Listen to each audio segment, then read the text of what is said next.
it's Brady. Welcome to my channel. Thank you so much for joining me. I am so glad to have you here. Welcome if you're new.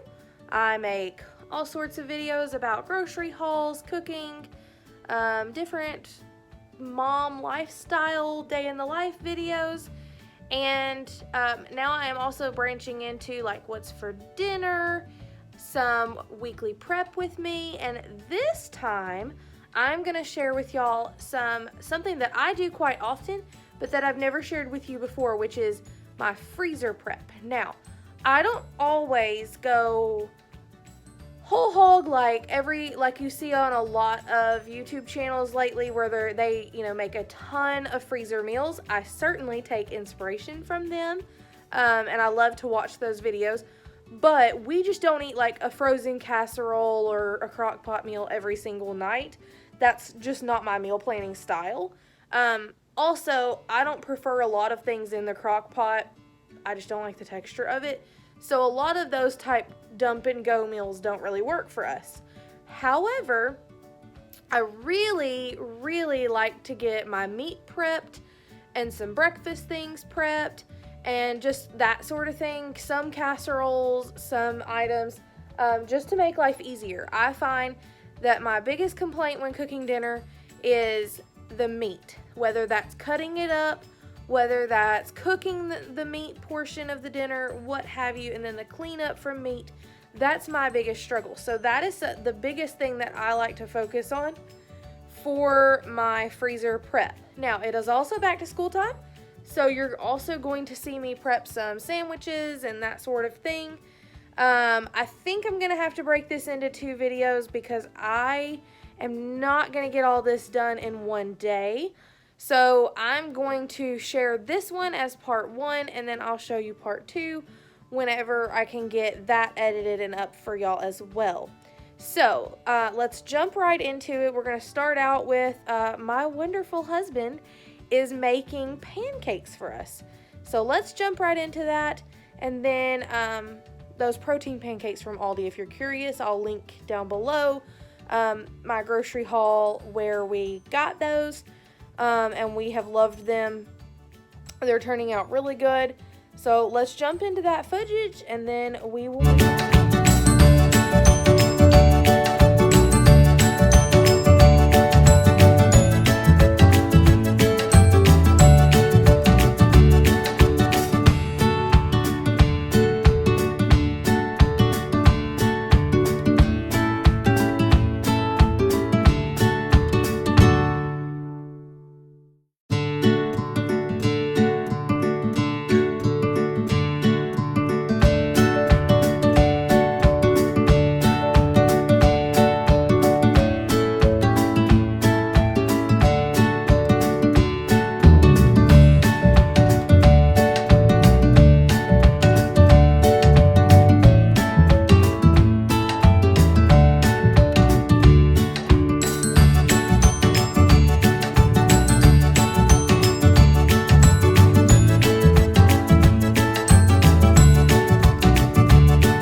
husband, made a bunch of pancakes for the freezer.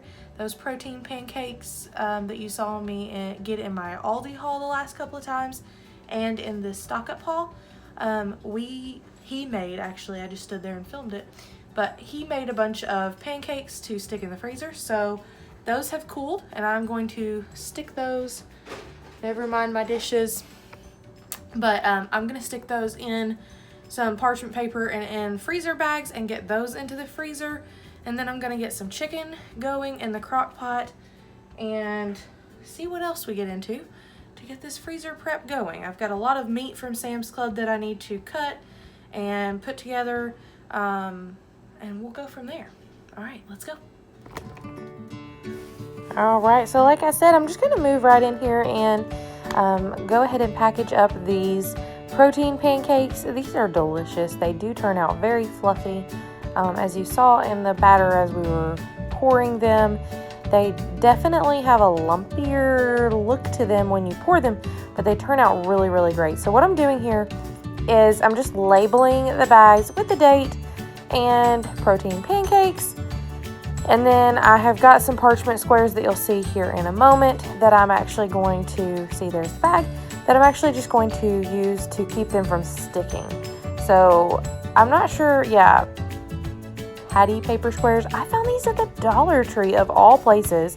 I saw another YouTuber's haul from Dollar Tree and I thought there is no way that my Dollar Tree will have those. So they were kind of on my radar, but kind of not. And I was there to get other freezer meal supplies and household supplies and saw them and I thought, yes, those are going home with me. I will definitely use them. And as you can see here in this video today, I am definitely using them. So I'm just putting 4 or 5 pancakes in here at a time. The girls are really, really enjoying these. They're great.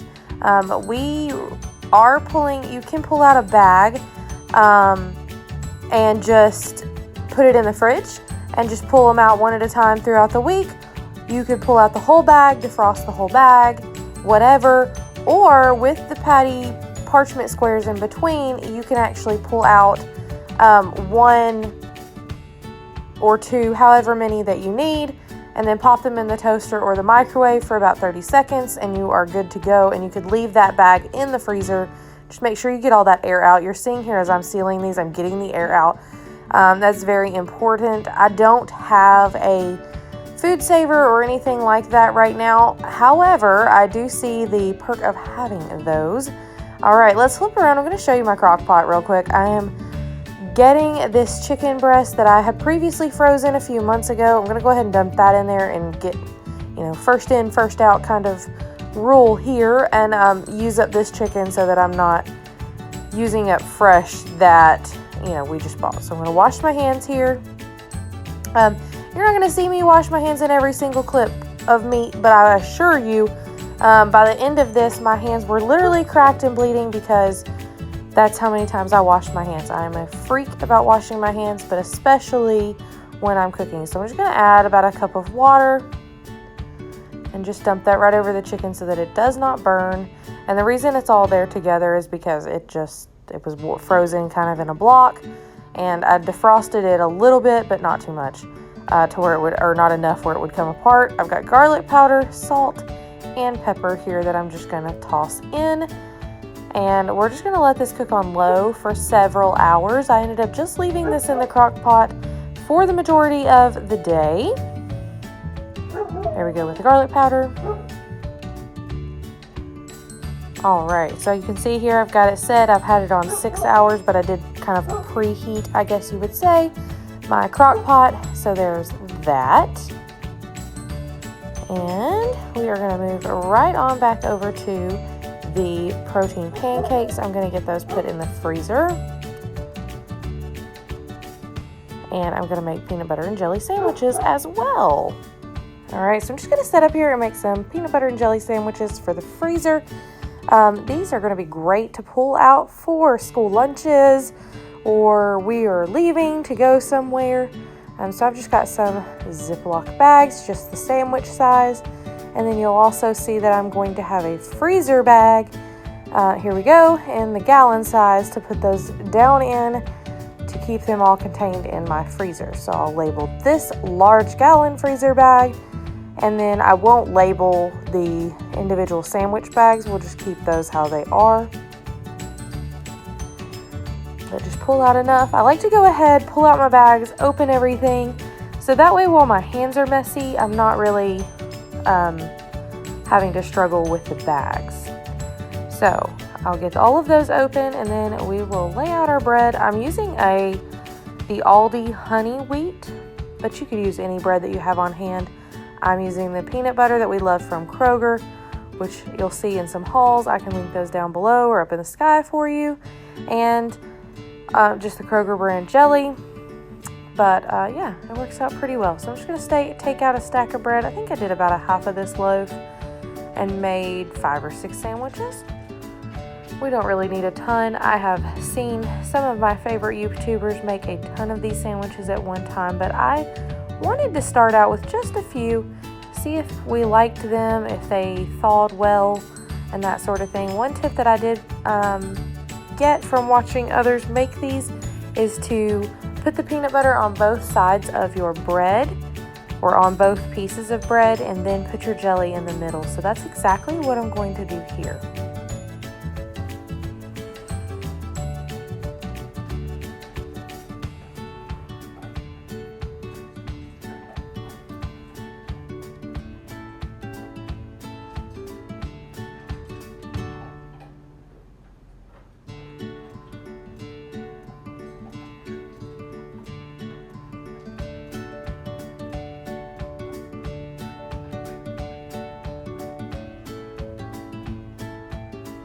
Alright, and moving on to the jelly, then I'll just put the jelly on the bread on top of that peanut butter. And I'm just going to do that on one side and mix that in. That way that the jelly, the moisture from the jelly does not seep into the bread. I will say we have thawed some of these since I made these, and they have turned out very well for lunches. I have not noticed the bread being soggy or anything of that nature, and my 5-year-old, who is sometimes particular, is actually eating them. So win-win. We will definitely make more of these for the freezer in the future. And I kind of thought, well, maybe, it's not really saving me that much time. It's just peanut butter and jelly. Guys, I hate dealing with jelly. I really don't even like dealing with peanut butter. So I love eating peanut butter, but it's just a big mess. So anytime that I can do this kind of messier stuff and put it in the freezer, even if it is a fairly quick thing, is even better for me, because that is less that I have to clean up, or less times that I have to clean it up. And believe me, in this first week back to school, we have been adjusting, and it has been so nice to just pull one of these out of the freezer, pop it in the fridge, and then we put it right into her lunchbox just as it is. As you can see, I decided to make a couple more. I used almost that entire loaf of bread. If you see the camera angle moving here, or it seems a little shaky, that is because one of the either the dog or one of the children bumped into it. Most likely the dog, because she is the one that has no awareness of what Mama's tripod is doing in her way. So you're going to see it bounce all over the place. That is just what happens. One day I will show you kind of what our kitchen looks like, but it is a galley style. So it's open on both ends though, but it's it is very narrow. So anyone, you can see little hands coming to talk to Mama, wanting things and wanting to chit chat. And so, that's life around here. And although I wouldn't mind having a little bit more counter space, I actually love the quaintness of our home, because everyone is always right here together. So, enough of my yammering. I'm going to finish up these and put them, see, I've already got peanut butter and jelly on my hands, and I hate that. So, put those up, and then we'll toss these into their bags and get everything all set up.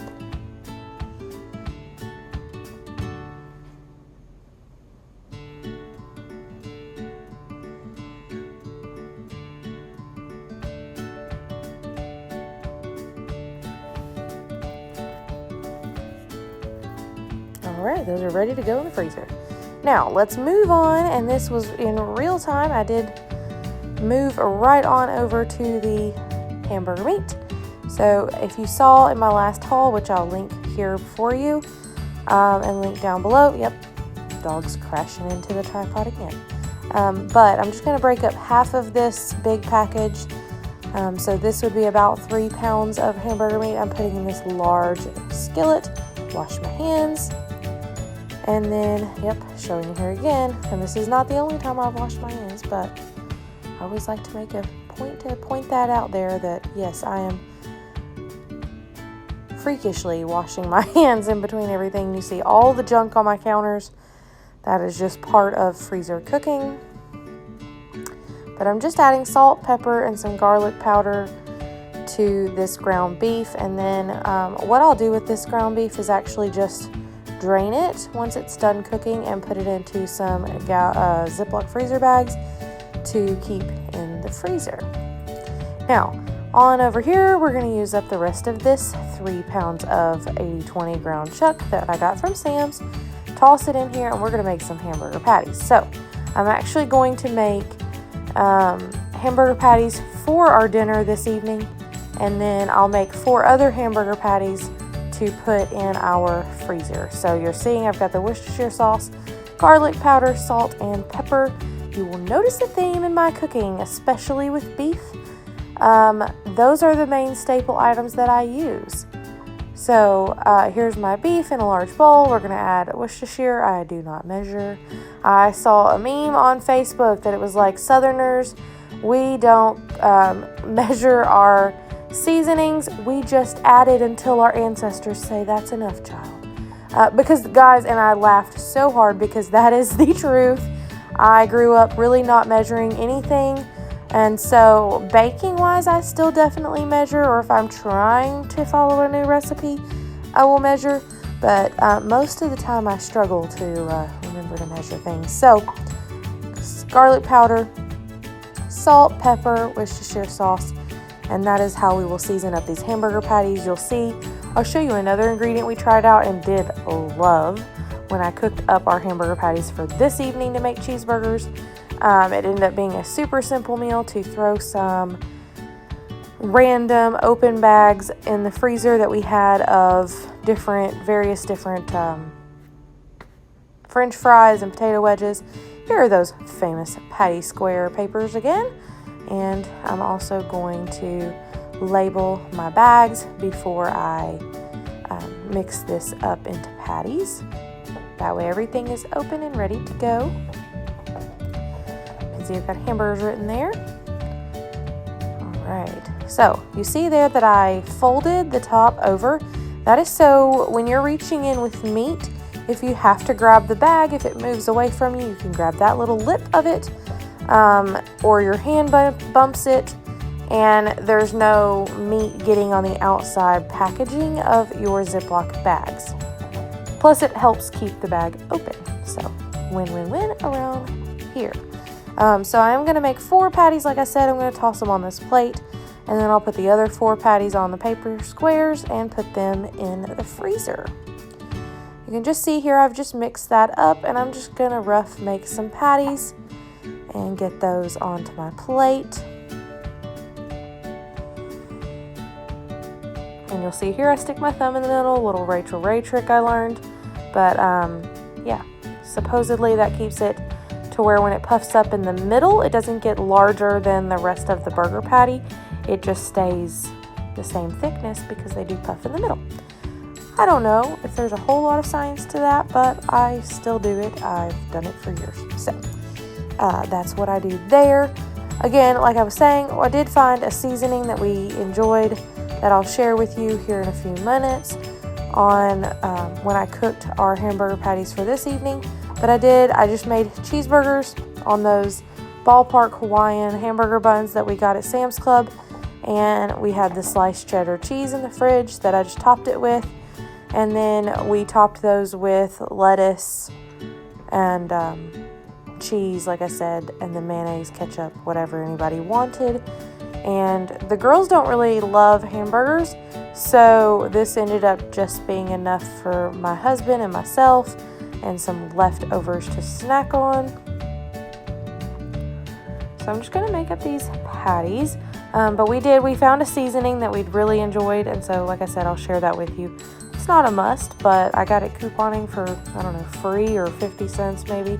So it ended up being very delicious. But like I said, you'll notice a lot of garlic powder, salt, pepper, and Worcestershire in my cooking. You're seeing me hold my bowl all weird. I'm waiting on some kiddos and everyone to step out of my direction so that I can head on over to the sink with this bowl.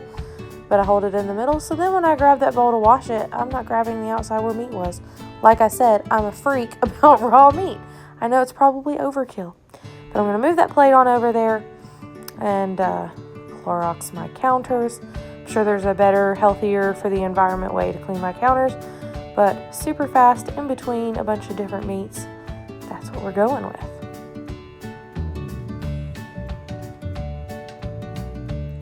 Alright, and then we are just going to fold this over, press as much air out as you can get, and this will be ready for your freezer.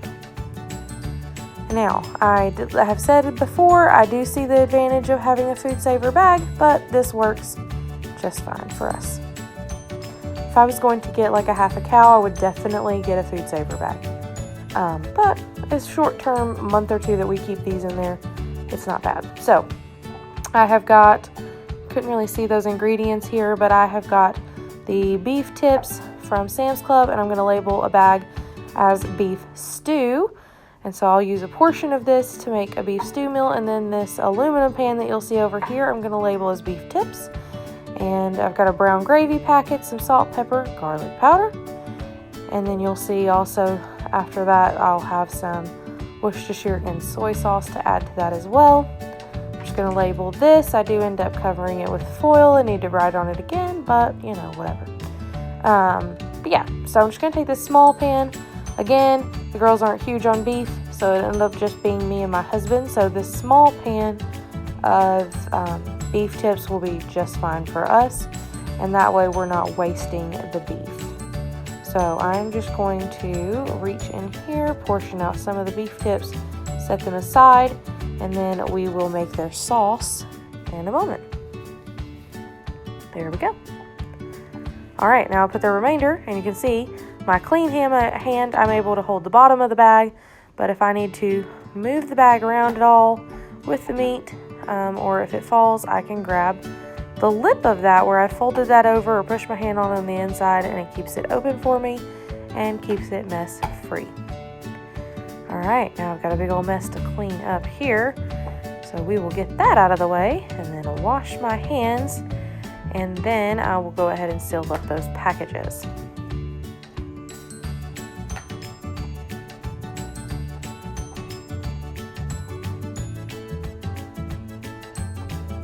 Alright, there's the Worcestershire and soy sauce I was telling you about. And no Clorox was added, but I've also got the minced garlic from Sam's Club. If you have not tried this, I'll find that haul and link that here for you also. But it is $3.98 at my Sam's Club for that ginormous container of minced garlic. It stays good in your fridge for a long time. We use it. I love it. I go through a ton of it. And so it's much easier than having the jars. So for my beef tips, I'm adding the soy sauce, the garlic, the Worcestershire sauce, and that is all gone, so we're going to go ahead and toss that. Pepper,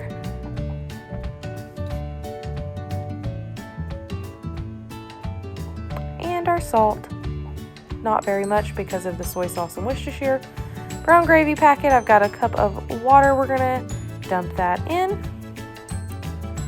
and then you'll want to use a fork or a whisk and just dissolve that packet in there. I'm not cooking this down obviously, but I'll add this in here. Normally I make my beef tips in the crock pot, but since it was such a little amount, we're just going to cook this in the oven the day that I make these. Alrighty, set that out of our way and put the lid on, and that is it.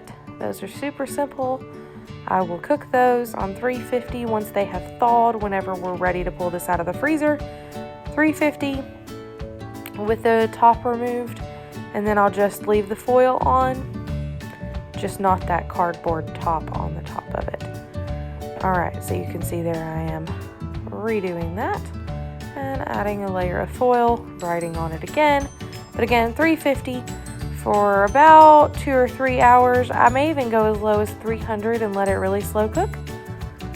Alright, seal this bag up since my hands are nice and clean. I don't have to worry about getting anything on the outside of the bag. And then I'll squish this out pretty thin so it's in one layer.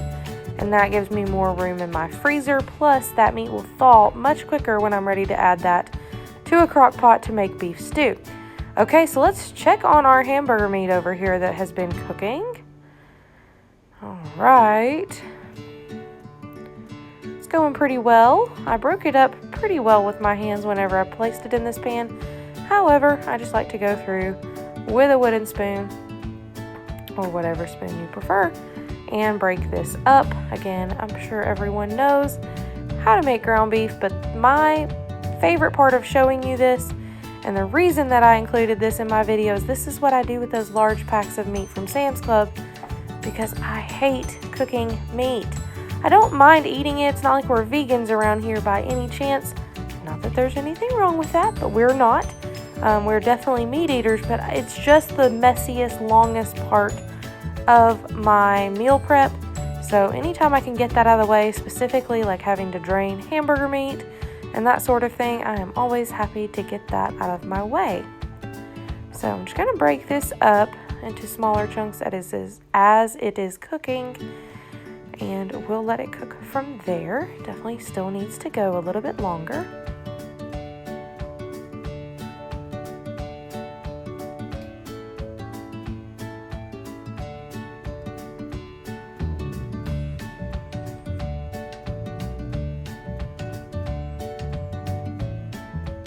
There you go, you can see we've definitely still got some pink in there.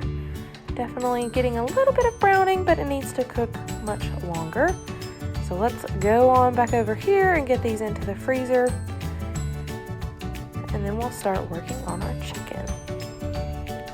That is one thing you'll notice, among other things I'm sure, is that I have a lot going on in my kitchen at one time when I do this freezer prep, because I like to keep moving. So if I'm waiting on something else to cook, I like to get other things done. You can see some gravy spilt out of that pan. We'll just clean that up. No big deal.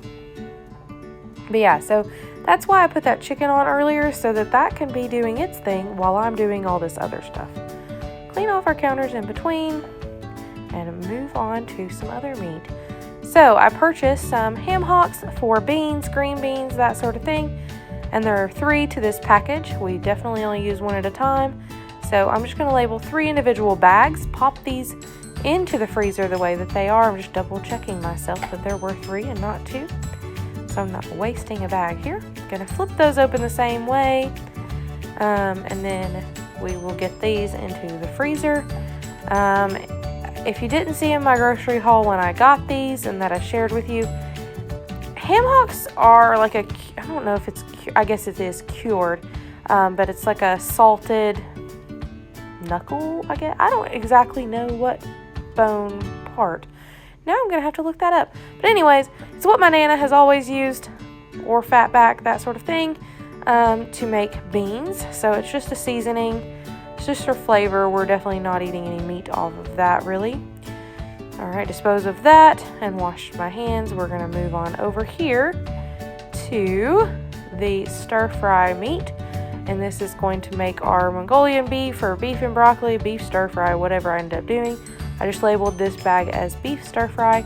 And it is already cut into strips, so I'm just grabbing chunks of the strips, handfuls, and then cutting them into smaller pieces so that part is already done. I will literally be able to thaw this bag and dump it into a skillet and begin cooking it.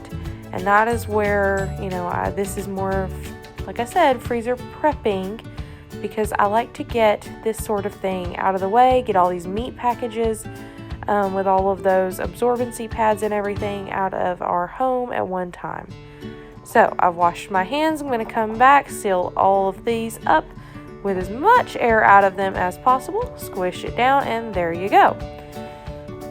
I could have also made the sauce, put it in a separate baggie, put it in there. That was my original plan. But a lot of times what ends up happening is I just break down the meat and do my best there, and then I'll make my own sauce real quick as I cook it.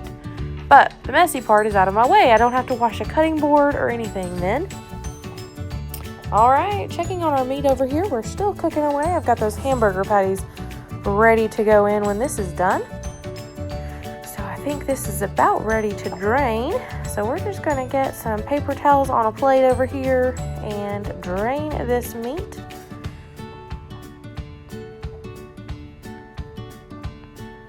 And it's really hard to tell from this video, but this pan is very, very large. So when it is full, it is quite heavy. I think this is a 12-inch skillet. You can get these from Sam's Club. It's their Members Mark, I believe.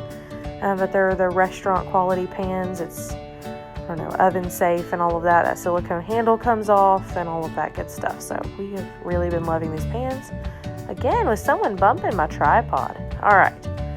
So I'm not going to worry about cleaning this pan out because it's literally ground beef and then ground beef hamburger patties. Move that out of the way. And then we will add these hamburger patties right on in here and start tonight's dinner.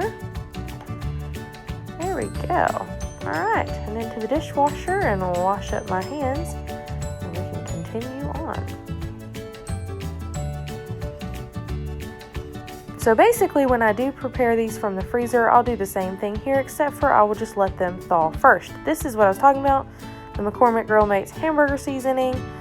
I kind of wondered if it would really make a difference, but I definitely think that it did. So I was pleasantly surprised by that. And then over here, I'm just going to add, this is the Tennessee Pride mild breakfast sausage. And so I'm just going to cut that open, break it up, and get it cooking. Why I picked the smallest mixing spatula I could ever find in my kitchen to do this, I'm not sure, because all of my larger ones were in fact clean. I don't know what I was thinking, but it works. We're getting the job done here. Just breaking that breakfast sausage up. And the original plan was to make some breakfast burritos or something out of this and get those in the freezer, but that did not happen this day. All right, let's give those a flip. I am smushing them just a tad. All right. And I know a lot of people prefer not to, make them juicier. Yes, it does, but it is real life. Moving on, I've got all of my chicken out of the fridge over here in these large packages from Sam's Club. I'm going to start labeling. We're going to make a sweet and sour chicken this month. I'm also just going to label one as stir-fried chicken. Going to do 2 breasts at a time in some of these smaller bags. And then we will make some marinated chicken as well. So I am just labeling up all these bags with the date and what they are either meant for or what is in them, whether it's chicken breast strips, chicken breast chunks, or just 2 chicken breasts at a time, what have you.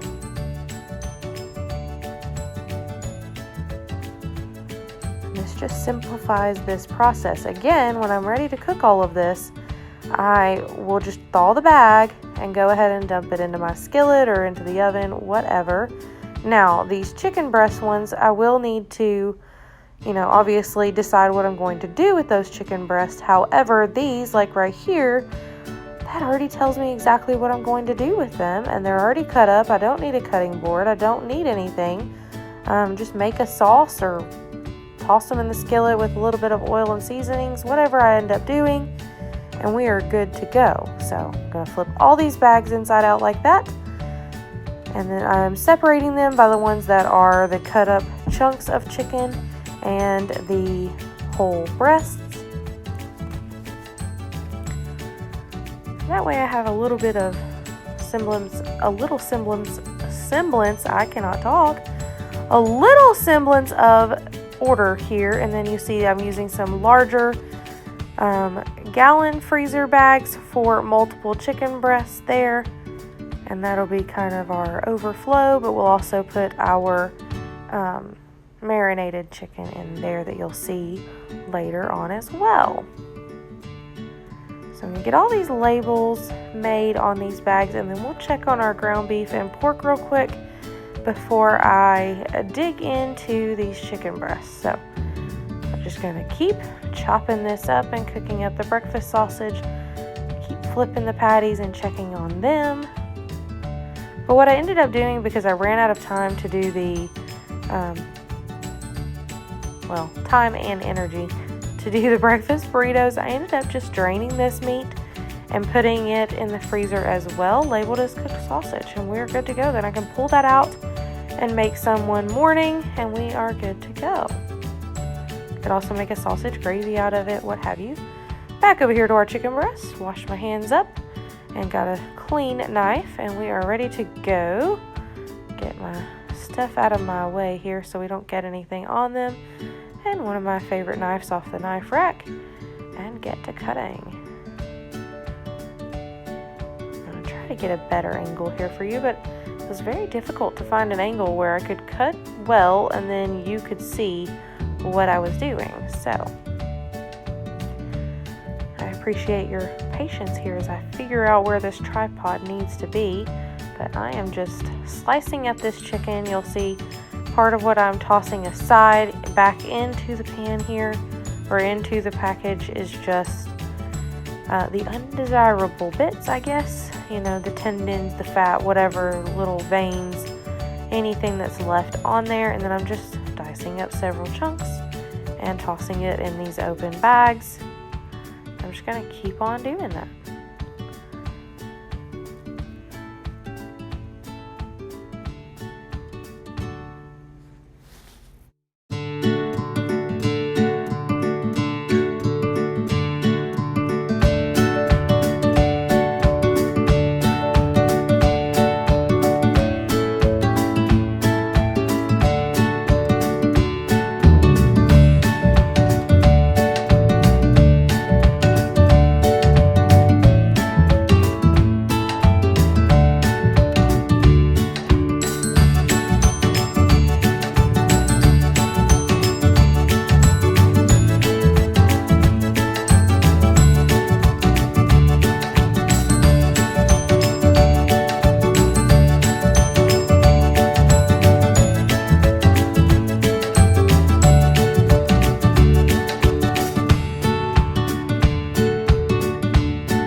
Alright, so now you can see here I'm just finishing that up, and we have got our marinated chicken. I've got some Dale sauce, we've got chicken breast, chicken chunks, we've got our sausage and our ground beef cooling and drained. And now I'm going to flip on over here to the ground beef, since it was the first one that I pulled off the stove, and it is now cool. And I've just labeled that cooked 80/20 ground beef with the date on there, so that I know when it was cooked up and frozen. Again, I'll still do that flip inside out. It's not raw meat, but it still keeps the bag clean and a good way to hold on to it. I'm just going to divide this up. It ends up being just a little over a pound per bag, and that's the way that we like to cook with it. And again, guys, this is my favorite part, because then I don't have the mess of draining it and doing all this and raw meat packages and what have you whenever I'm ready to make chili or tacos or taco soup or whatever we end up having for dinner.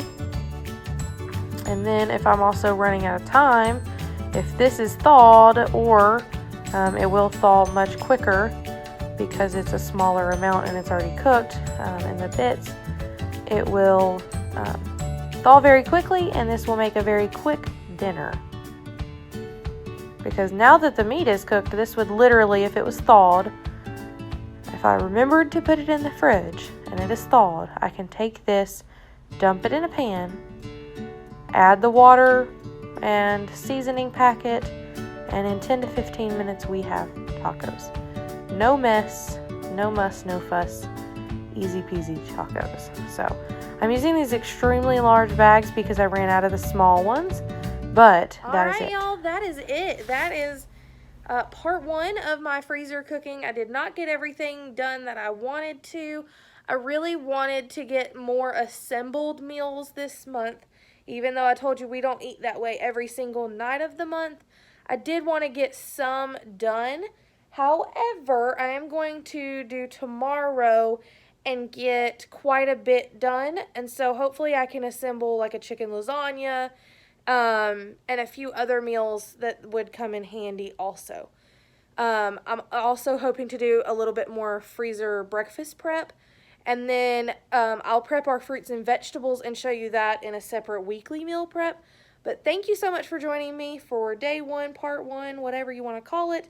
Again, I will link up here and down below our once a month grocery haul for August where we stocked up, and that will show you kind of what all I purchased and what I'm working with that we needed to break down, and so you'll see me doing all of that.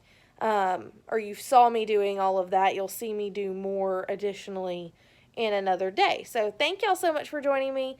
Again, if you're new here, I'd love to have you subscribe and join our YouTube family. So hit that red subscribe button and like this video if you enjoyed this content so I know to show you this craziness again. Yeah. So thank you so much for joining, guys. I'll see you in the next video. Bye-bye.